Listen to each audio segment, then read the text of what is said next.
باللہ من الشیطان الرجیم، بسم اللہ الرحمن الرحیم۔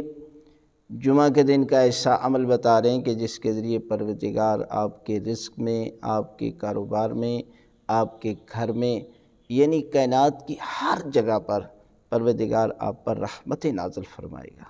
وہ جمعہ کے دن آیت الکرسی کی تلاوت ہے، لہذا آیت الکرسی کو صبح کی نماز سے لے کر ظہر تک اس دوران اگر آپ آیت الکرسی کی تلاوت کرتے ہیں تو اس کا ثواب بہت زیادہ ہے۔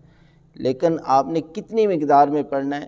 تو یہ ہے کہ کم از کم 10 مرتبہ اور زیادہ سے زیادہ 100 مرتبہ جو ہے وہ آیت الکرسی کی تلاوت کریں۔ یہ جمعہ کے دن بہترین عمل ہے، اس کے ذریعے پروردگار جو ہے وہ آپ کے کاروبار میں دن دگنی رات چگنی ترقی عطا فرمائے گا، اور آپ کے گھر میں پروردگار اپنی خصوصی رحمتیں نازل فرمائے گا۔ اس لیے کہ جمعہ کا دن جو ہے وہ عید کا دن ہے، اور جمعے کو حج اصغر بھی کہا جاتا ہے۔ اور جمعہ کے دن اگر کوئی بندہ جو ہے وہ نماز جمعہ سے پہلے مسجد میں چلا جاتا ہے، سب سے پہلے جاتا ہے، تو پروردگار اس کو ثواب زیادہ عطا کرتا ہے، اور جب وہ سب سے آخر میں آتا ہے تو پھر بھی پروردگار جو ہے وہ اس کو ثواب تمام مومنین سے زیادہ عطا کرتا ہے۔ لہذا جمعہ کے دن جو ہے وہ تیاری کریں، جس طرح عید کی تیاری کی جاتی ہے، حج کی تیاری کی جاتی ہے۔